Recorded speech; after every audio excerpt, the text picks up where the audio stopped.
북코스모스가 읽어보고 추천하는 이달의 책. 세상을 바꾼 질병 이야기.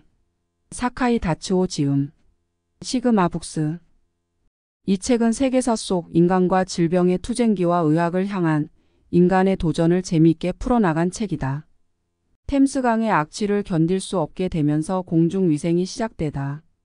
18세기에 영국에서 시작된 산업혁명은 19세기의 다른 유럽 국가들로도 파급된다. 산업혁명은 도시로의 인구 편중을 촉진했기 때문에 어느 곳이든 산업도시에서는 도시 문제가 심각해졌다. 이와 동시에 빈부격차도 확대되어 빈곤층은 열악한 환경에 빽빽하게 모여서 생활했다. 게다가 공장에서 나오는 매연과 폐수, 생활용수의 무분별한 방류로 도시의 공기와 물이 오염되었다. 영국에서는 1810년에 수세식 화장실이 발명되었지만 정화시설 없이 그저 방류하는 방식이었기 때문에 화장실에서 나온 오물도 취사장에서 나온 오물도 전부 강으로 흘러들어갔다. 그 결과 런던의 템스강은 지독한 악취로 악명 높았다. 당시 아직 병원균의 발견까지 이르지는 못했지만 나쁜 공기가 병의 원인이다라는 생각은 있었다. 1830년대에는 콜레라가 크게 유행했지만 국가 정책 결정자들은 이것을 실감하지 못했다. 1848년에 질병의 감소와 건강 증진을 목적으로 급수와 청소 등에 관한 공공위생법이 생겼지만 구체적인 행동에는 미온적이었다. 그래서 템스강의 오염과 악취는 더욱 심해져 갔다. 상하원의 의원과 판사들이 심한 악취를 견디다 못해 의회와 법원에서 심의를 중단하기도 했다. 1858년에 런던은 대악취의 해로 불린다. 1867년 마침내 템스강변을 따라 대형 하수관이 완성되었다. 이것이 영국의 근대 공중위생의 출발점이라고 말할 수 있다. 1860년 루이 파스테르가 공기 속의 미생물이 부패의 원인임을 실험으로 증명했다. 이후 독일의 로베르트 코흐가 결핵균과 콜레라균을 발견했고 20세기 초엽에는 세균학이 최첨단 학문이 된다.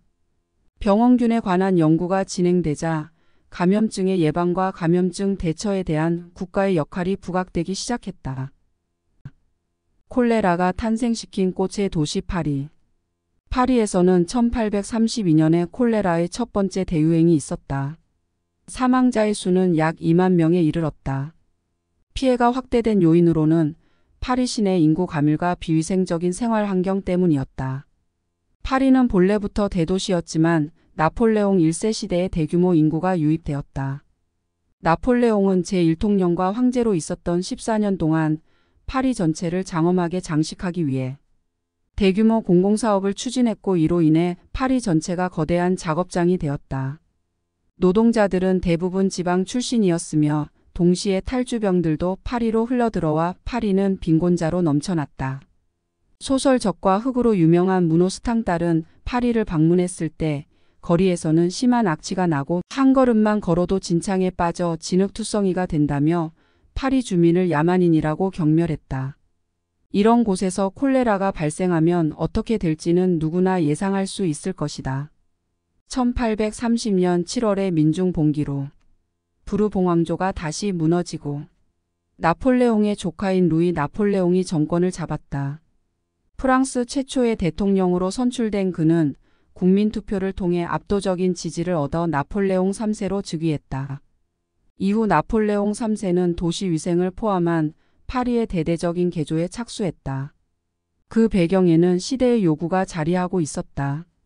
프랑스에서도 산업혁명이 본격화된 결과 기존의 생활 폐수에 공업 폐수까지 더해지면서 안전한 물을 확보해야 할 필요가 생겼다. 또한 도시 지역의 인구 집중이 가속화되었기 때문에 도시 기능이 마비되는 것을 막기 위한 대책도 강구해야 했다.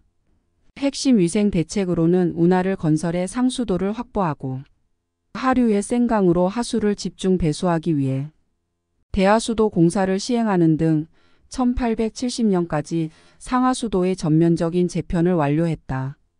그 덕분에 적어도 물을 매개로 한 감염증의 유행은 대폭 억제되었다.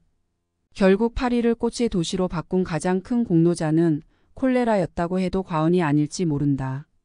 새롭게 탄생한 파리는 소비 문화가 꽃을 피우며 벨 에포크라는 말이 잘 어울리는 도시가 되었다. 세상을 바꾼 질병 이야기. 사카이 다츠오 지음. 시그마 북스.